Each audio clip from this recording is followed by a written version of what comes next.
The worst kind of cruelty isn't a slap across the face. It's a joke played at your expense, meticulously orchestrated to ruin what little dignity you have left. When her stepmother shoved her into a carriage bound for the notoriously ruthless Duke of Westmoreland, it was supposed to be the punchline of the season. She was meant to be laughed out of his estate and ruined in the papers. Instead, she walked into his study, drenched and shivering, and he did the one thing she never expected. He pulled out a chair. Rain lashed against the thin glass of the hired hack, bleeding the vibrant greens of the countryside into a muddy, bruised purple. Nora Hawthorne sat stiffly on the cracked leather seat, her hands folded in her lap. She was 24 years old, though her eyes, slate-grey and deeply tired, belonged to a woman twice that age. Her cloak was wool, dark navy, and inadequate. The damp had seeped through the shoulders hours ago. Beneath it, her gown was a faded grey muslin, mended 3 times at the hem. It was not the gown of a woman calling upon a duke. It was the gown of a governess, a spinster aunt, a ghost haunting the edges of a family that didn't want her. Tucked into her reticule was a letter, sealed with the heavy crimson wax of her stepmother, Lady Agatha. Nora replayed the morning in her mind. The clinking of silver spoons against porcelain in the breakfast room. The smell of hot buttered scones that she was not invited to eat. Agatha, draped in rose-coloured silk, holding out the parchment with a smile that barely stretched past her teeth. The Duke of Westmoreland has written, Nora. Agatha had lied, her voice dripping with artificial sweetness.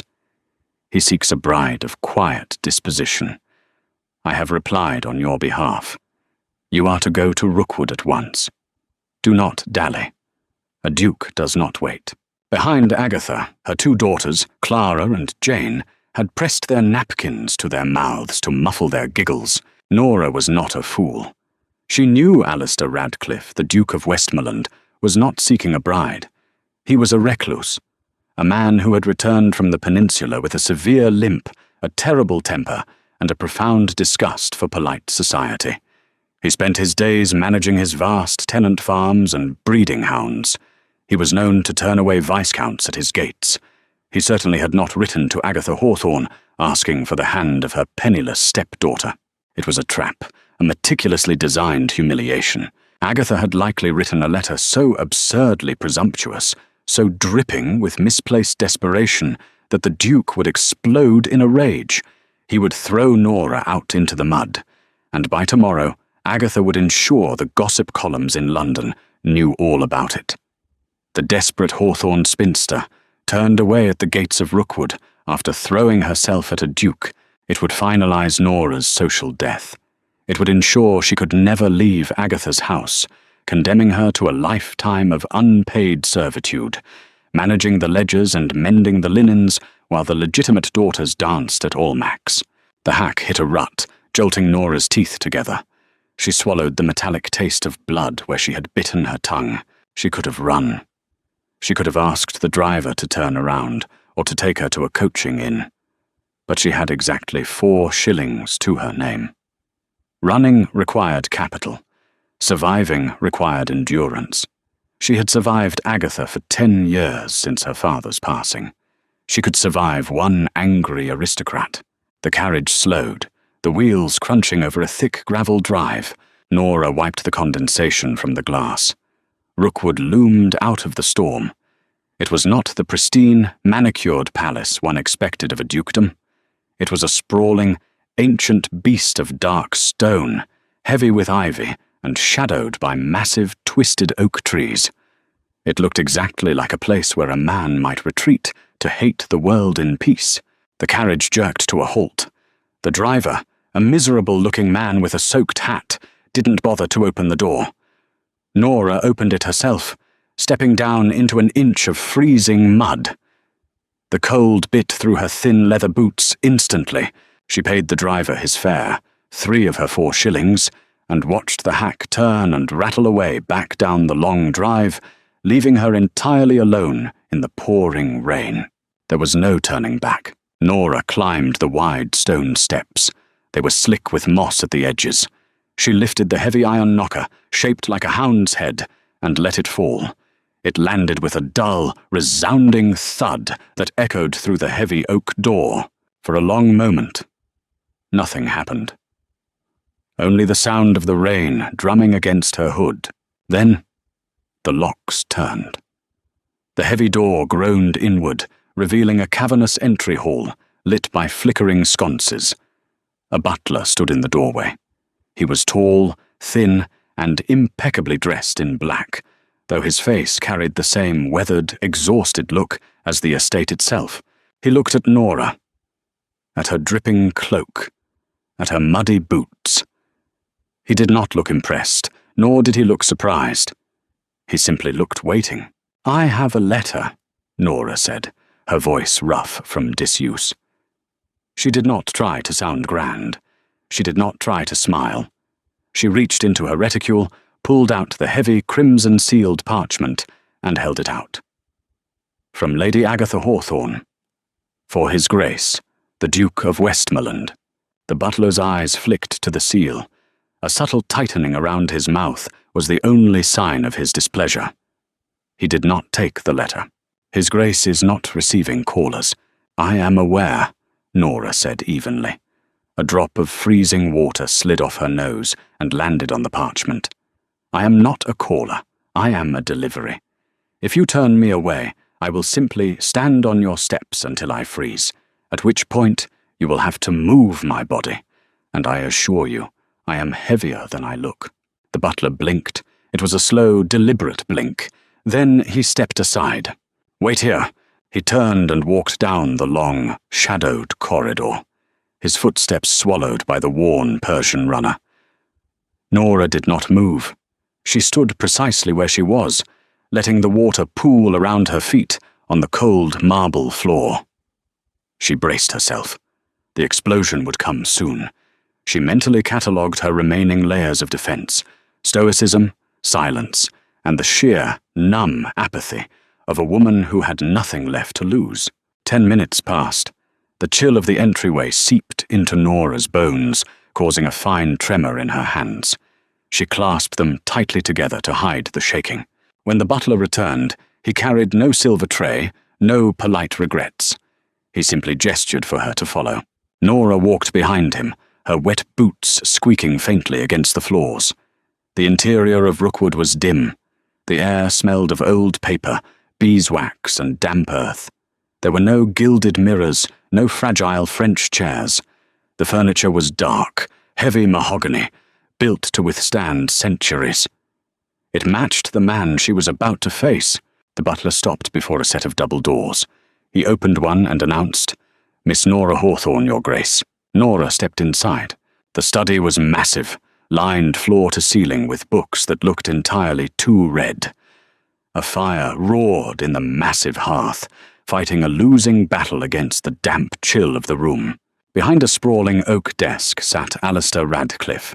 He did not look up immediately. He was bent over a large ledger, a quill scratching furiously across the thick paper. He was not wearing a jacket. His linen shirt was unbuttoned at the throat, the sleeves rolled up to the elbows, revealing forearms corded with muscle and smeared with black ink.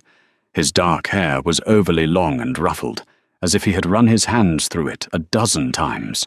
He looked less like a duke and more like a dock worker managing accounts. "Leave the letter on the desk, Bates," Alistair said, his voice a low, gravelly baritone that vibrated in Nora's chest. He still didn't look up. "And have someone bring more wood." "It is not a messenger, Your Grace," Bates replied quietly. "It is the lady herself." The scratching of the quill stopped. Alistair slowly raised his head.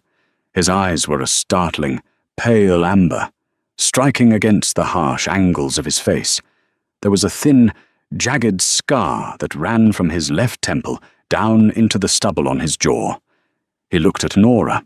He saw the water dripping from her hood. He saw the puddle forming on the priceless antique rug beneath her. He saw the pinched, bloodless line of her lips and the rigid set of her shoulders. Nora stared back. She held the letter out, her hand trembling just slightly despite her best efforts.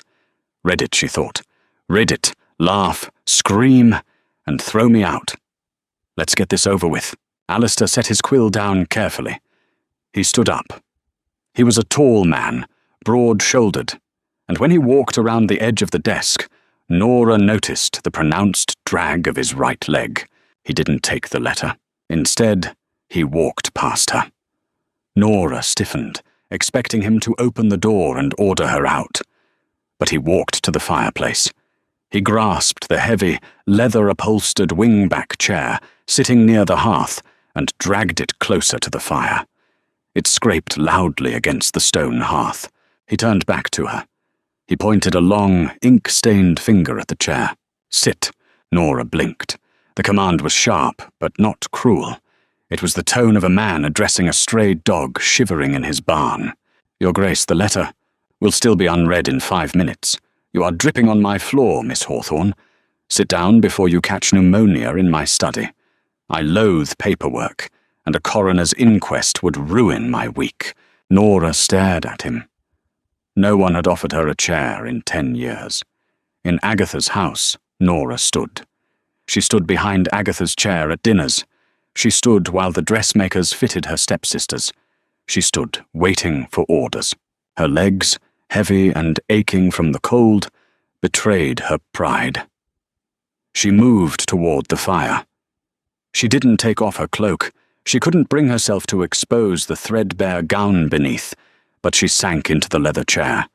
The heat from the flames hit her like a physical blow, making her shiver violently. Alistair watched her for a moment, his amber eyes unreadable. Then he picked up the heavy iron poker and stabbed at the logs, sending a shower of sparks up the chimney.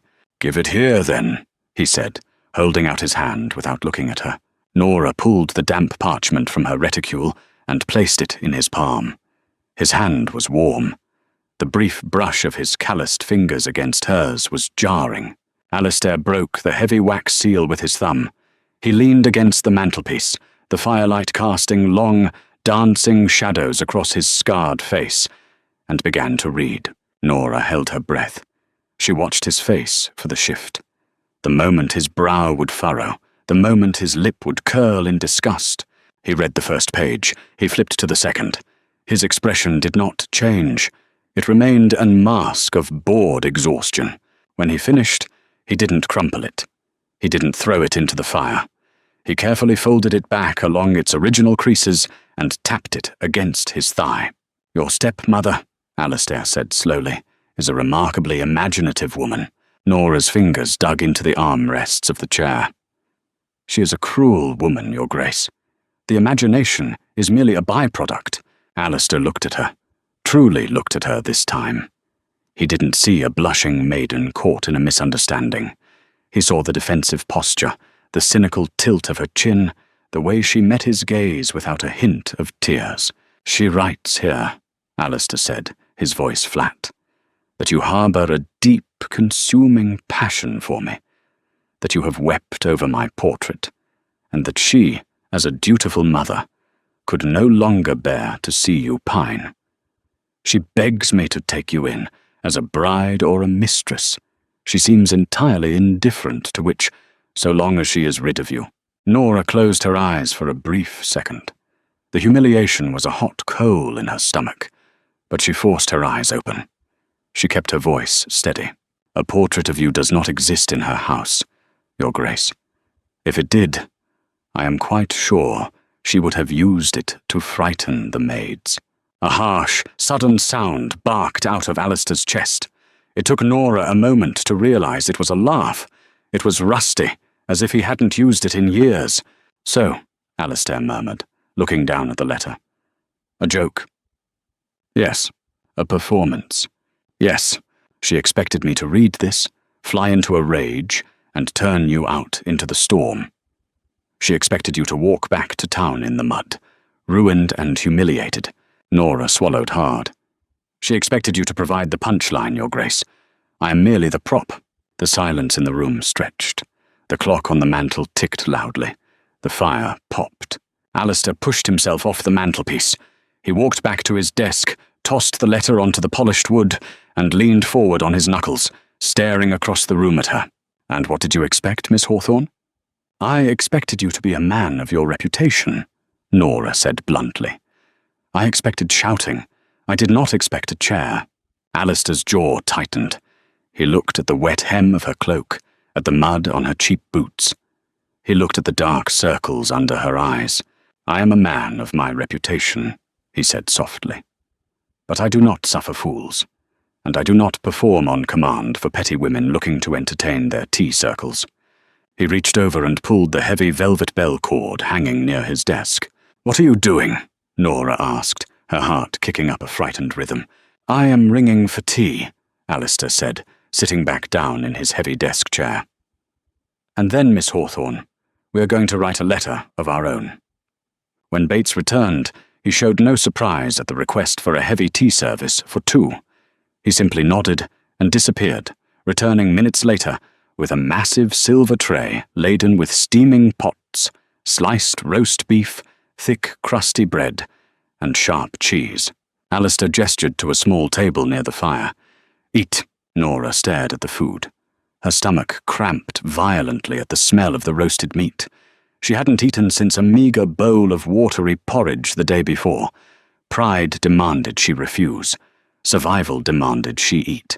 She stood up, walked to the table, and poured the tea. She made a plate, keeping her portions small, polite. Don't be tedious, Alistair said from his desk, not looking up from a new ledger he had opened. Eat until you are full. The hounds get the scraps anyway, and they are entirely too fat as it is. Nora looked at him. She picked up a thick slice of beef, folded it onto a piece of bread, and took a bite. It was the best thing she had ever tasted. She ate mechanically at first, then with focused intent, consuming the calories her body desperately needed. Alistair worked in silence for 20 minutes, giving her the dignity of ignoring her hunger. Only when she set her cup down did he close his ledger and lean back. Tell me about Lady Agatha, he commanded. Nora wiped her mouth with a linen napkin. The warmth of the room and the food in her belly had settled the violent shaking in her limbs, leaving a clear, sharp exhaustion in its wake. There is nothing unique about her, Your Grace, Nora said, her voice stronger now. She married my father for his estate. He died before he could secure my portion. She kept me on because a servant you do not have to pay is economically advantageous. I keep the accounts. I manage the household. She hates me because I look like my mother, and because I do not cry when she insults me. And the letter? I am 24. My stepsisters are nearing their debuts. A spinster half-sister in the house is an eyesore.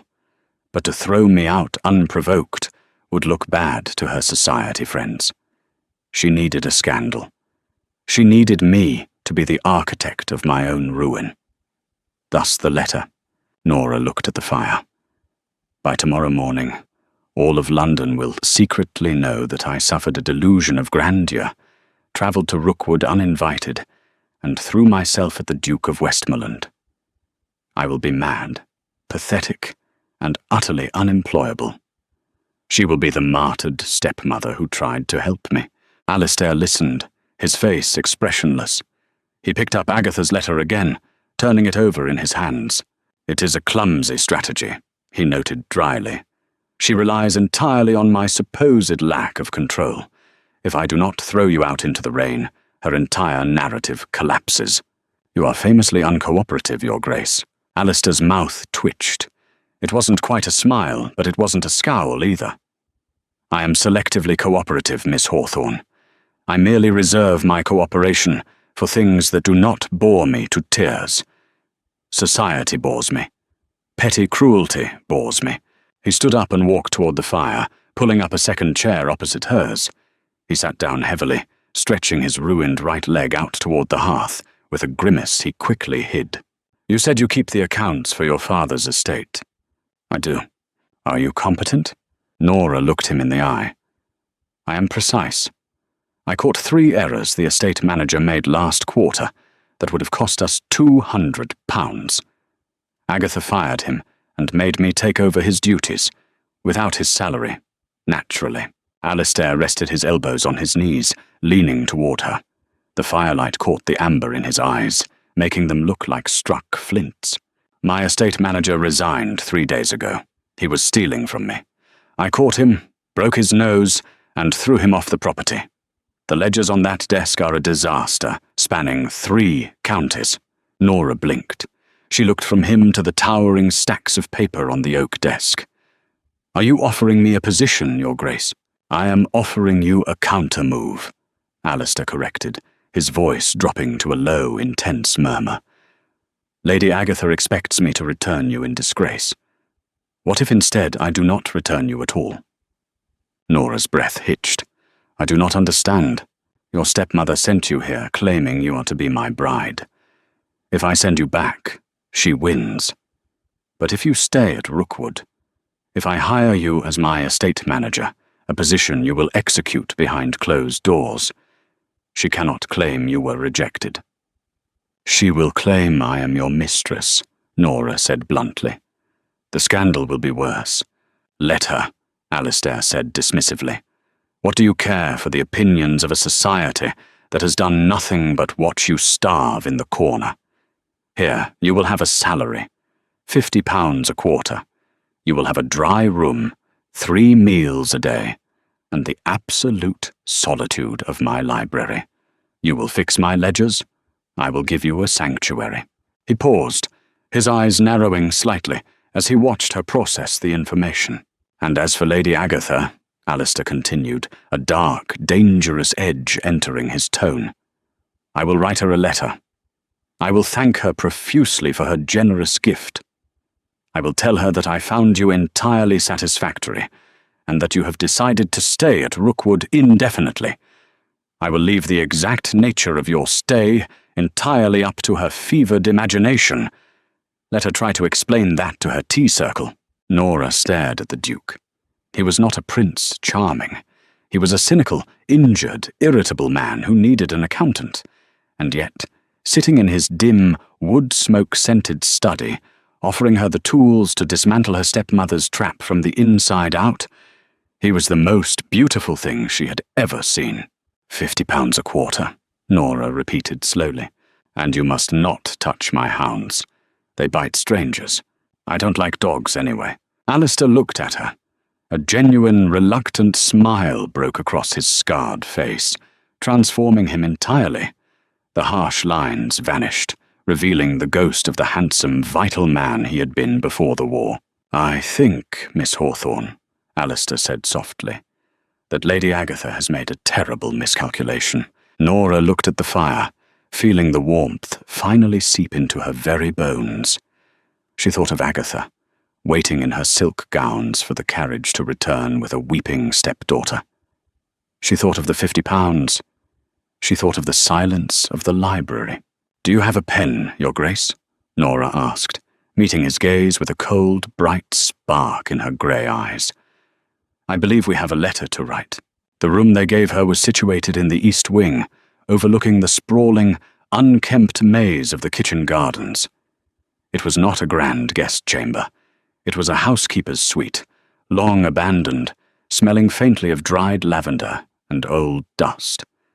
But when Nora woke the next morning, the heavy wool blankets pulled to her chin, she experienced a sensation so foreign it took her several minutes to identify it.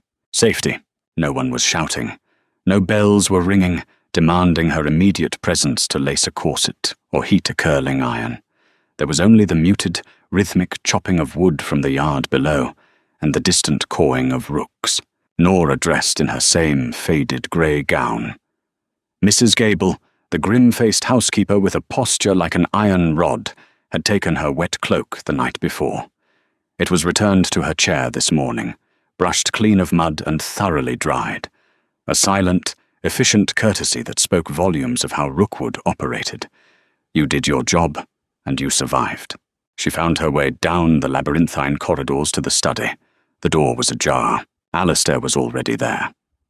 He sat in the same chair as last night, though he wore a clean shirt of heavy, unbleached linen. A massive, brindle-coated Irish wolfhound lay across his boots. The beast lifted its head as Nora entered, letting out a low, vibrating rumble that sounded like grinding stones. Quiet, Hector, Alistair murmured, not looking up from his paper. She's the new ledger keeper. Eat her, and I'll make you do the math. Hector rested his massive, ugly head back on the leather boots with a heavy sigh. Nora walked to the smaller desk Alistair had ordered Bates to set up in the corner. It was bare, save for 3 towering stacks of leather-bound account books, a fresh block of ink, and a dozen newly sharpened quills. "Where would you like me to begin, Your Grace?" Nora asked, taking her seat. "The 1812 tenant records," Alistair replied, turning a page of his newspaper. "I suspect the late Mr. Higgins was pocketing the grain surplus and marking it as rot. Prove it, or don't. Just make the numbers match reality, Miss Hawthorne. I despise fiction in my accounts." Nora opened the first book. The handwriting was atrocious, a frantic, spidery scrawl that practically radiated guilt. She picked up a quill, dipped it, and went to work. The silence of the room was entirely different from the oppressive, hostile quiet of Agatha's house. There, silence meant someone was listening at a door. Here, it was simply the byproduct of 2 people engaged in their respective tasks. Hours bled away. The only sounds were the scratching of nibs, the crackle of the fire, and the occasional heavy thud of Hector shifting his weight. By 1 o'clock, Nora had found the first discrepancy. 300 bushels of wheat, she said aloud. Her voice sounded raspy, breaking the long quiet. Alistair glanced up. "Pardon?" "Harvest of 1812. He logged 300 bushels lost to blight in the lower valley." Nora tapped the page with the feather of her quill. "But in the supply manifest for the hounds, he logged purchasing an extra 80 bushels of grain from the neighboring county due to a poor local yield. The lower valley yields oats, not wheat. The wheat fields are on the eastern ridge. There was no blight on the ridge in 1812. It was a drought year. You don't lose wheat to rot in a drought." Alistair stared at her. He set his newspaper down slowly. "He sold the 300 bushels, Nora continued, her eyes scanning the columns rapidly, the numbers slotting into place in her mind like pieces of a clockwork mechanism. He pocketed the profit, then used estate funds to buy back the necessary grain for the kennels at a premium from a supplier. I guarantee you the supplier is a relative of his." Alistair leaned back in his chair. He didn't look angry. He looked profoundly, quietly satisfied. "His brother-in-law owns the mill in the next county over," Alistair said softly. "There you have it," Nora said, turning the page. "You are owed approximately £400 for that year alone, Your Grace. Shall I draft a letter to your solicitor, or do you prefer to break his nose a second time?" Alistair let out a sharp, genuine bark of laughter. Hector flinched, looking up at his master in betrayal. "Draft the letter, Miss Hawthorne. The nose-breaking was deeply satisfying, but unfortunately, it does not replenish the coffers." Nora dipped her quill again. "As you wish." They worked through the afternoon.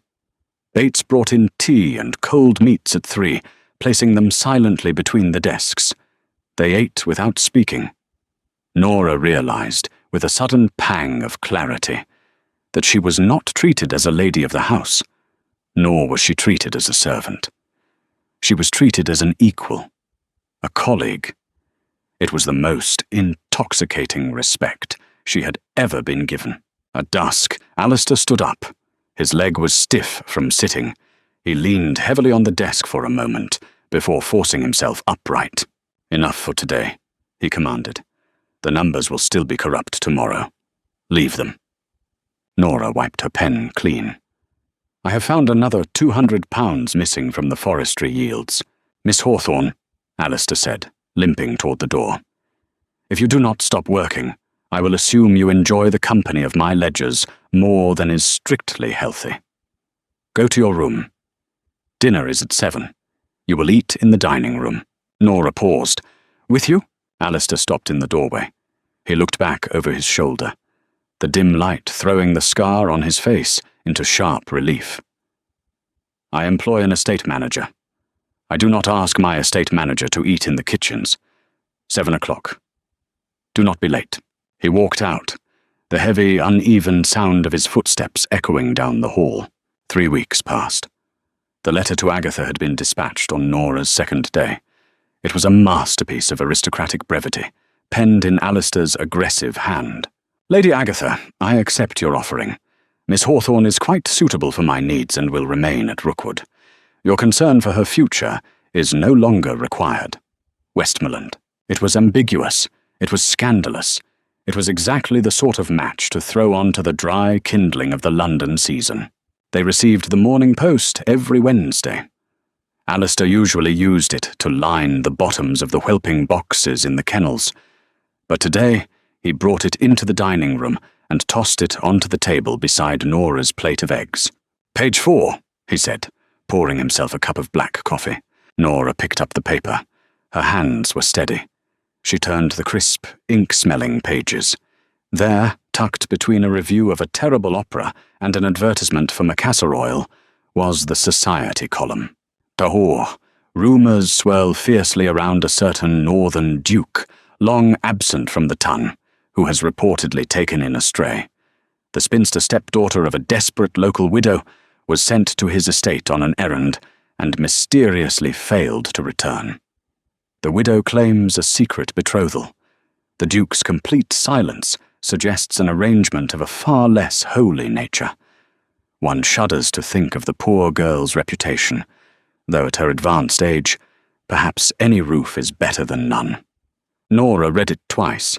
She carefully folded the paper and set it down next to her teacup. "Well," she said neutrally, "I'm ruined." "Utterly," Alistair agreed, tearing a piece of toast in half. "Does it bother you?" Nora looked out the tall dining room windows. The sky was the colour of bruised iron. Rain was threatening again. She thought of Clara and Jane, likely parading through Hyde Park, whispering behind their fans, basking in the glow of their stepsister's spectacular downfall. "A reputation is a currency," Nora said finally, looking back at Alistair. "It only matters if you intend to buy something with it. I am not shopping for a husband in London. I am auditing your timber accounts. The trees do not seem to care that I am a fallen woman." Alistair's eyes gleamed with dark amusement. "Pragmatic to the bone. It is how I survived." A sudden, sharp knocking at the main entrance shattered the morning quiet. It was not the heavy, measured knock of a local tenant. It was frantic, entitled, and loud. Alistair frowned. He pushed his chair back. "Stay here, if it is someone from my stepmother. They are here for me," Nora said, standing up. "I do not hide, Your Grace." Alistair looked at her, his jaw tightening. He didn't argue. He gave a single, sharp nod, and they walked to the entrance hall together. Bates had just opened the heavy oak door. Standing on the top step, looking thoroughly miserable in the damp wind, was Lord Harrington. He was Agatha's cousin, a thin, reedy man who dressed entirely too young for his age and lived on Agatha's financial scraps. He was wearing a violently green riding coat that was currently speckled with Rookwood's infamous mud. Harrington barged past Bates, spotting Nora immediately. "Nora!" he gasped, striking a theatrical pose of relief. "Thank God! I am here to rescue you from this madness. Agatha is beside herself. The scandal! Get your cloak at once. I have a carriage waiting." He didn't even look at the Duke. He reached out to grab Nora's wrist. Before his fingers could graze her sleeve, a large, deeply scarred hand clamped down on Harrington's shoulder. The force of the grip made the smaller man's knees buckle slightly. "Lord Harrington, I presume," Alistair said. His voice was a low, terrifying purr. "You are tracking mud onto my floors." Harrington spun around, his face paling, as he finally registered the massive, imposing figure of the Duke of Westmoreland. Alistair was a head taller, twice as broad, and possessed the eyes of a man who had killed Frenchmen for significantly less than a ruined carpet. "Your Grace," Harrington squeaked. He tried to puff out his chest. "I am here on behalf of Lady Agatha Hawthorne. This situation is untenable. You have held this poor girl hostage, ruining her virtue to spite her family." "Hostage?" Alistair repeated. He let go of Harrington's shoulder and took a half step back, folding his arms. He looked at Nora. "Miss Hawthorne, are you a hostage?" Nora stepped forward. She did not look at the mud on Harrington's boots. She looked him dead in the eye. "Tell Agatha," Nora said, her voice ringing clear and cold in the cavernous hall, "that I am employed here. I am the estate manager of Rookwood. I am paid £50 a quarter, which is exactly £50 more than she ever gave me. I am not leaving." Harrington gaped. "Estate manager? Don't be absurd, Nora. Women do not manage estates. You are a spinster. You are a concubine." The word hung in the air, ugly and sharp. Alistair did not shout. He did not blink. He merely uncrossed his arms. "Bates," Alistair said softly. "Yes, Your Grace." The butler materialized from the shadows. "Lord Harrington is leaving. If he is not off my property in 3 minutes, release the hounds." Harrington's eyes widened in sheer terror. He looked at Nora, then at the Duke's scarred, merciless face. He didn't say another word. He turned on his heel, practically sprinting out the door and down the stone steps toward his waiting carriage. Bates calmly shut the door, turning the heavy iron lock with a satisfying clack. Silence returned to the hall. Nora stood very still. The adrenaline was ebbing, leaving her feeling hollowed out. She had just formally, undeniably severed the only family tie she had ever known. She was entirely untethered. Alistair watched her. He saw the slight tremor in her hands before she hid them in the folds of her skirt. "He is a fool," Alistair said gruffly. "He is," Nora agreed, staring at the closed door. "But he is right about one thing. I am a spinster, and society will only ever see me as a concubine now." Alistair stepped closer to her. He didn't touch her. He didn't offer empty platitudes. "Society," Alistair said, his voice dropping to a gravelly murmur, "is composed entirely of hypocrites who would drown their own mothers for a better seat at the opera. You are Nora Hawthorne. You untangled 5 years of embezzlement in 3 weeks. You stared down a duke in a rainstorm. Do not let a man in a green coat tell you what you are." Nora looked up at him. His pale amber eyes were fierce, locking onto hers with an intensity that made the breath catch in her throat. For the first time, she didn't see an employer. She saw a shield. "Back to the ledgers, Miss Hawthorne," he said softly.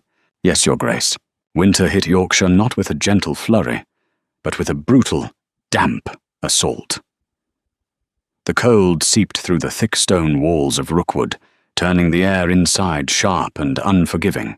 For Nora, it meant working closer to the hearth in the study, a thick wool shawl wrapped tightly around her shoulders. For Alistair, it meant a terrifying, silent agony. She noticed the shift in early December. The temperature dropped significantly overnight.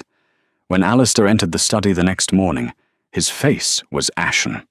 His limp, usually a heavy but manageable drag, was pronounced, forcing him to lean heavily on the doorframe before making his way to his desk. He didn't speak. He sat down, opened a ledger, and stared at it blindly for 3 hours. Nora watched him from the corner of her eye. The tension radiating from him was palpable. It filled the room like smoke. By noon, she could hear his ragged, shallow breathing. "Your Grace," she said softly. "Do not!" Alistair snapped, his voice a jagged edge.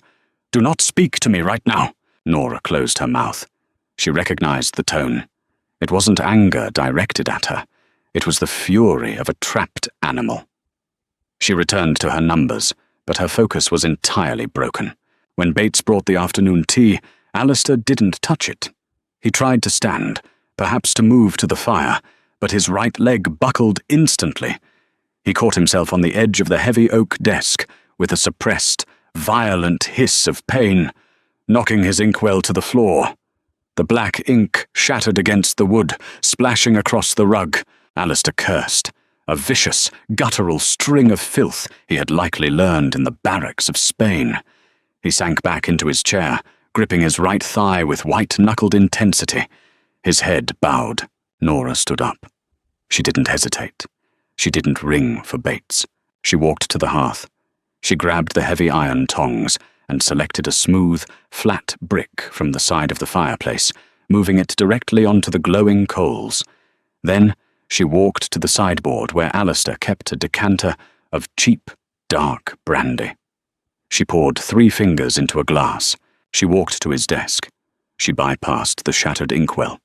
She set the brandy down next to his clenched fist. "Drink," she commanded. It was not a request.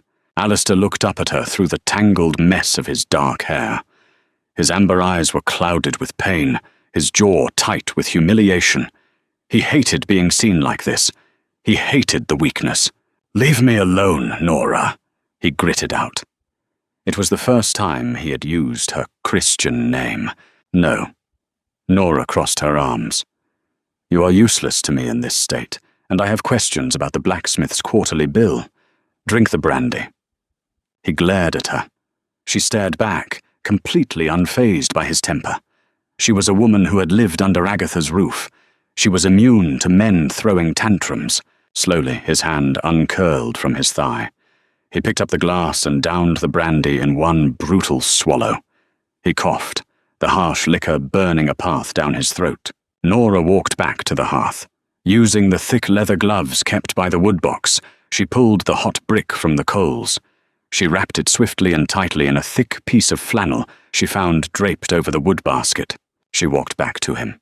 She knelt beside his chair. Alistair stiffened violently. "What are you doing?" "I am treating you like a faulty ledger, Your Grace. I am fixing the problem."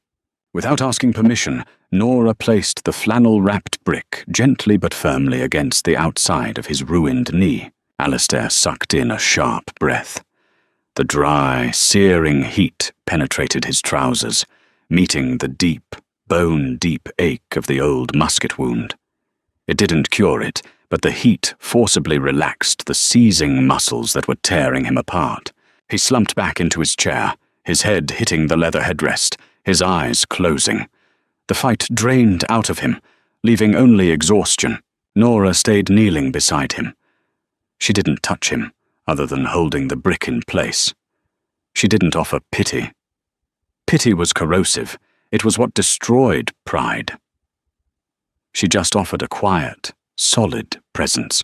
For 10 minutes, the only sound was the crackle of the fire and the slow evening of Alistair's breathing. "Shrapnel," Alistair said suddenly, his voice thick and low. He didn't open his eyes. "Vittoria." They dug out what they could, but the bone shattered.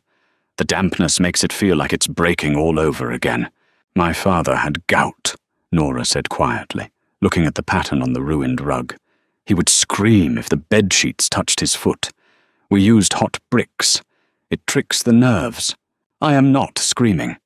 "You were considering it." Alistair finally opened his eyes and looked down at her.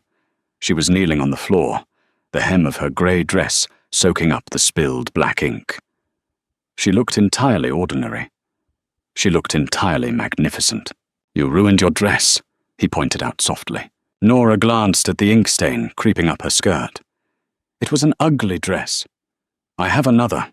You should have run back to London with Harrington," Alistair murmured, the pain medicine of the brandy making him unguarded. "You are sitting in a freezing room, pressing hot rocks to a crippled man's leg, ruining your clothes." Nora shifted the brick slightly to ensure the heat remained even. She looked up, meeting his pale amber eyes. The cynical armor she wore so tightly cracked, just a fraction, revealing the deep, bruised heart beneath. "In London, I was a prop in a joke," Nora said, her voice fiercely quiet. "Here, I am necessary. Do not insult me by telling me I should have chosen the former." Alistair held her gaze. The air in the study changed. The heavy, oppressive tension of his pain vanished, replaced by something entirely different. A sudden, sharp gravity that pulled the space between them taut. He slowly reached down. His large, calloused hand bypassed the brick. He rested his fingers, just for a second, against the side of her ink-stained cheek. His thumb brushed along her jawline. The touch was incredibly gentle, a stark contrast to the violence of his scars and his temper. "No," Alistair said, his voice a rough whisper. "You are not a joke, Nora. Not here." Nora's breath caught. She didn't pull away. She leaned just a millimeter into the warmth of his palm. The transaction was over. The charade they had played to trick high society was cracking. In the dim, ink-stained reality of Rookwood, they had accidentally built something real. January arrived with teeth. The moors surrounding Rookwood froze into a jagged, iron-hard landscape, white with frost and deadly to an unwary horse. Inside the manor, the rhythm had settled into an unbreakable cadence. Breakfast at 7, ledgers at 8, the quiet, profound companionship of two people who had found the exact shape of their own brokenness in another. They did not speak of the evening Nora had knelt by his chair. They didn't need to. The shift was in the architecture of their days. Alistair no longer barked when she corrected his math. He merely grunted and pushed the inkwell toward her. Nora stopped wearing her heavy shawl, fully trusting that Bates would keep the study fire roaring, precisely because Alistair had threatened the man's life if Miss Hawthorne was ever allowed to shiver. Then, on a Tuesday, the illusion of their isolated sanctuary shattered. Nora was adding a column of figures from the sheep shearers when the heavy knocker on the front door echoed through the hall. It was not a tenant. Tenants used the back entrance. Alistair looked up from his correspondence. His pale eyes narrowed. Bates will handle it. But Bates did not handle it. Footsteps clipped sharply down the corridor. The unmistakable, authoritative staccato of expensive leather heels demanding attention. The study doors were thrown open without a knock. Lady Agatha Hawthorne stood in the doorway. She looked magnificent and utterly out of place. She wore a travelling pelisse of deep burgundy velvet, lined with Russian sable. Her face was powdered, her lips pinched into a tight, furious line. Behind her, Clara and Jane huddled like brightly coloured, frightened birds, staring wide-eyed at the shadowed, imposing interior of Rookwood. Nora slowly set her quill down. The silence in the study was absolute. Agatha's eyes swept the room. They bypassed the towering bookshelves, the roaring fire, and locked onto Nora. She took in the simple, neat grey dress, the ink on Nora's fingertips, and the small desk positioned carefully near the Duke's. "So," Agatha hissed, her voice dripping with venom. "It is exactly as they say. You have turned my respectable home into a laughing-stock, and you sit here playing the quiet whore in the mud." Alistair did not stand. He leaned back in his heavy oak chair, steepled his fingers, and stared at Agatha. He looked at her the way he looked at a diseased fox in his woods.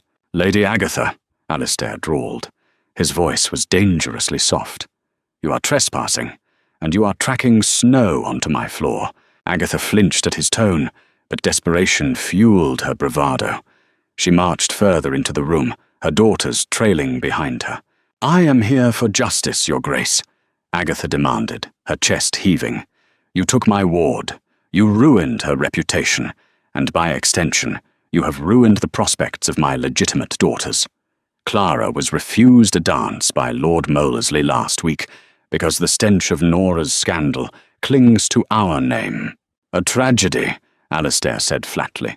"Molesley is an idiot with the chin of a trout. Clara had a lucky escape. Now get out!" Agatha's face mottled with rage. "You will not dismiss me. I know the law. Nora is unmarried. She is legally bound to my household. I am taking her back to London today.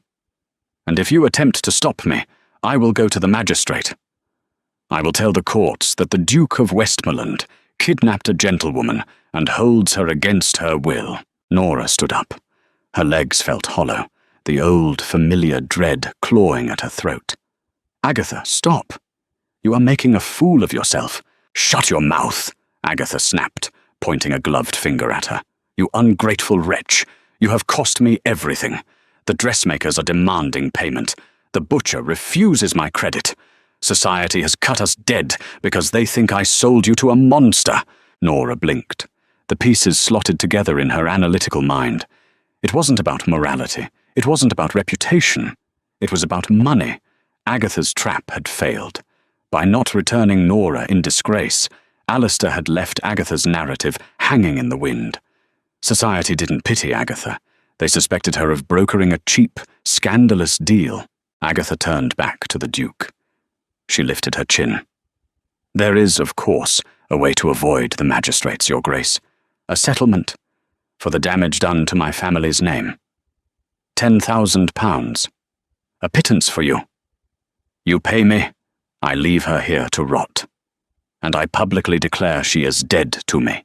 The extortion hung in the air, ugly and bare. Alistair stared at her. The ticking of the mantel clock seemed abnormally loud. He slowly lowered his hands. He pushed his chair back and stood up. He did not favour his bad leg. He drew himself up to his full, terrifying height. £10,000, Alistair repeated. "For the loss of her virtue," Agatha confirmed, her eyes gleaming with greed. Alistair walked around his desk. He walked past Agatha, entirely ignoring her, and stopped in front of Nora. He looked down at her. His amber eyes were unreadable, stripped of all the warmth she had grown accustomed to. "Miss Hawthorne," he said quietly, "open the bottom drawer of my desk." Nora frowned, but she obeyed. She walked behind his desk, pulled the heavy iron handle of the bottom drawer, and found a thick stack of vellum documents, tied with a black ribbon. "Bring them here." Nora carried the heavy stack to him. Alistair took it. He turned to Agatha and tossed the bundle onto the small table between them. It landed with a heavy, final thud. "What is this?" Agatha sneered. "My London solicitor is a very thorough man," Alistair said, his voice dropping to a gravelly register that made Clara whimper softly by the door. "When a woman attempts to play games with my name, I investigate her. It took my man 3 days to discover your accounts. You are bankrupt, Lady Agatha.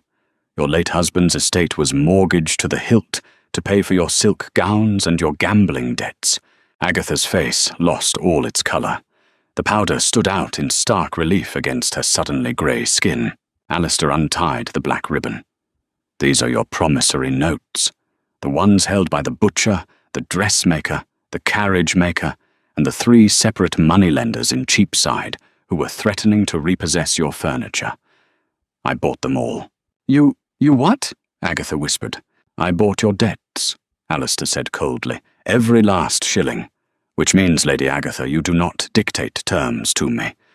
You owe me." He picked up the top note and held it over the fire. "If you ever speak the name Nora Hawthorne again," Alistair said, dropping the paper into the flames and watching it curl into black ash. "If you ever show your face in Yorkshire again, if you ever so much as breathe in a way that displeases me, I will call in these debts. I will have you and your daughters thrown into the Fleet prison for debtors before the sun sets." Agatha stared at the fire, her mouth opening and closing soundlessly. The arrogance was gone, replaced by a hollow, breathless terror. "Now!" Alistair roared, the sudden violence in his voice shaking the glass in the window panes. "Get out of my house!" Agatha didn't argue. She turned, grabbed her daughters by their arms, and practically dragged them out of the study. The heavy front door slammed shut a moment later. The sound of the carriage wheels churning the frozen gravel faded into the distance. The silence they left behind was suffocating. Nora stood by the desk. Her hands were shaking. She pressed them flat against the cold wood to steady them. She had spent 10 years terrified of Agatha. 10 years watching her father's legacy be bled dry. And in 3 minutes, Alistair had dismantled the woman entirely. Alistair stood by the fire. He was breathing heavily, the adrenaline making his broad shoulders rise and fall beneath his linen shirt. He ran a hand over his face, suddenly looking incredibly tired. "I didn't ask you to do that," Nora said. Her voice was raspy, stripped of its usual calm logic. Alistair turned his head. "I know. You bought her debts. You bought her." Nora's throat felt tight, a bitter taste rising on her tongue. "Which means, by proxy, you bought me. I am no longer a hostage to her cruelty. I am a hostage to your generosity." Alistair's jaw tightened. The scar on his cheek stood out, stark and white. He walked toward her, his limp pronounced now that the fury had drained from him. He stopped inches away, invading her space, forcing her to look up at him. "Do not insult me," Alistair said, his voice a low, rough rasp. "And do not insult yourself. I did not buy you. You earned your place here the moment you found Higgins's embezzlement. You earn it every day you sit at that desk and force my estate back to life." "Then why?" Nora demanded, a single furious tear finally breaking free and spilling hot down her cheek. "Why spend a fortune buying the debts of a woman you despise?" Alistair reached out. His calloused thumb caught the tear before it reached her chin. He didn't pull away. He let his hand cup her face, the heat of his palm a shocking contrast to the chill of the room. "Because," he said softly, "she looked at you like you were nothing. And I am entirely tired of the world being too stupid to realize what you are." Nora's breath hitched. "What am I, Your Grace?" "You are the only quiet I have found in 5 years," he murmured, stepping closer until the wool of her dress brushed the coarse linen of his shirt. "You are the woman who brought me a hot brick instead of pity. You are the only person who looks at me and does not see a broken duke. You just see me." He dropped his hand, taking a half step back, though his eyes never left hers. He looked suddenly unsure, a vulnerability crashing through his imposing armor. "The scandal will not die, Nora," Alistair said, his tone turning pragmatic, though his eyes burned. "Agatha is gone, but the Ton will always view you as a fallen woman because of me. You cannot leave Rookwood. The world out there has already decided what you are." "I have no desire to leave Rookwood," Nora replied fiercely. "I have my ledgers. I have a salary." Alistair shook his head slowly. "A salary is easily revoked. An employment contract can be broken. That is not security. I will not have you live the rest of your life looking over your shoulder, wondering if the mood of an irritable, crippled man will leave you homeless." Nora froze. The logic was sound, brutally so, but hearing him say it sent a cold spike of panic through her chest. "Are you dismissing me?" "I am proposing to you." The words dropped into the space between them like lead weights. "Heavy, unmovable, real." Nora stared at him. "You hate society. You swore never to marry." "I hate society," Alistair agreed. "But society respects a title. They can whisper about a concubine until they are hoarse, but they cannot ignore the Duchess of Westmoreland. They will have to bow to you. They will have to step aside in the street. Agatha will have to call you Your Grace if she ever dares to write to you." He stepped forward again. He didn't drop to one knee. They both knew his leg wouldn't allow it, and neither of them wanted the theatricality anyway. He simply took both of her ink-stained hands in his large, scarred ones. "It is a transaction," Alistair said, though his thumb stroked the backs of her knuckles with an aching tenderness. "I give you the absolute, ironclad protection of my name. I give you half of everything I own. I give you a home where you never have to stand unless you wish to." "And what do I give you?" Nora whispered, her heart hammering against her ribs like a trapped bird. Alistair looked down at her.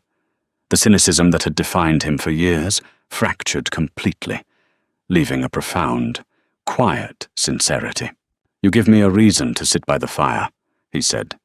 "You fix my accounts. You keep the hounds off the furniture. And you stay.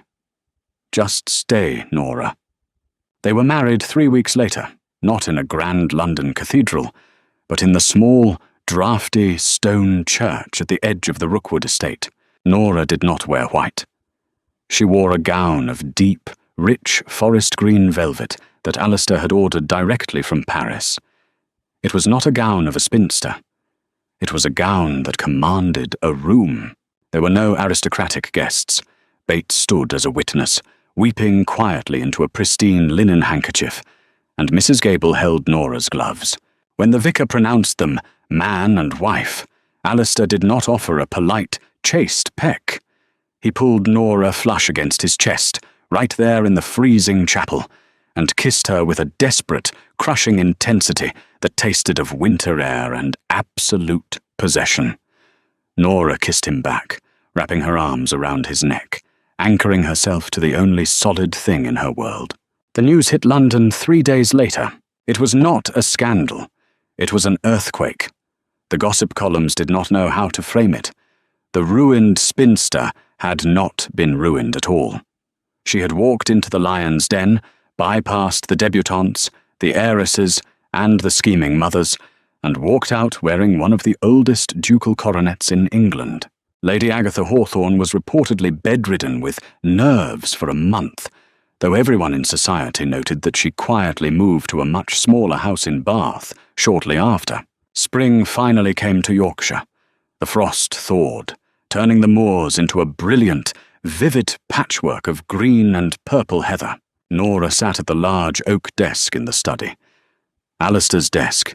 He had moved to the smaller one in the corner, claiming she needed the space for her rapidly expanding filing system. She was reviewing the quarterly profits. They were up 12%. Higgins's mess had been entirely eradicated. The study door opened. Alistair walked in. He had been out riding the boundary lines. His boots were muddy, his hair wind-blown, and the harsh lines of pain around his mouth had softened remarkably over the last few months. Hector trotted at his heels, immediately collapsing near the hearth with a heavy sigh. Alistair walked over to the large oak desk. He leaned his hip against the edge, ignoring the mud he was transferring to the wood, and looked down at his wife. "Are you auditing me again, Your Grace?" he asked, a familiar, teasing gravel in his voice. Nora looked up, a slow smile spreading across her face. It was a beautiful smile, completely free of the defensive shadows that had once haunted her. "Someone must," Nora replied, tapping her quill against the ledger. "You spent an exorbitant amount on the new kennels. The hounds were cold. The hounds have thicker coats than the sheep, Alistair." He laughed, a deep, resonant sound that filled the room. He reached out, plucking the quill from her fingers and tossing it onto the blotter. He caught her hand, pulling her up from the heavy leather chair. "The numbers can wait," Alistair said, pulling her into his arms. The smell of cold air, horse and leather, clung to him. "It is 3 PM, Nora murmured, though she was already leaning into his chest. "I am a duke," Alistair said against her hair, his arms wrapping tightly around her waist. "I can be irresponsible at 3 PM if I wish." Nora rested her head over his heart, listening to the steady, strong beat. She thought of the carriage ride in the rain, the threadbare cloak, the 4 shillings in her pocket. She thought of the joke her stepmother had played, designed to destroy her. It had been a cruel joke, but as Alistair's lips pressed into her forehead, warm and fiercely protective, Nora decided she quite liked the punchline. Did Nora and Alistair's satisfying triumph over Lady Agatha leave you cheering? There is nothing better than watching the quiet, resilient underdog claim exactly what they deserve, especially when it involves a grumpy, fiercely protective duke. If you loved this grounded, emotional historical romance, please hit that like button to support the channel. Share this story with anyone who loves a brilliant, capable heroine and a swoon-worthy, scarred hero. And don't forget to subscribe and ring the bell so you never miss our next immersive audio drama. Let me know your favorite moment in the comments below.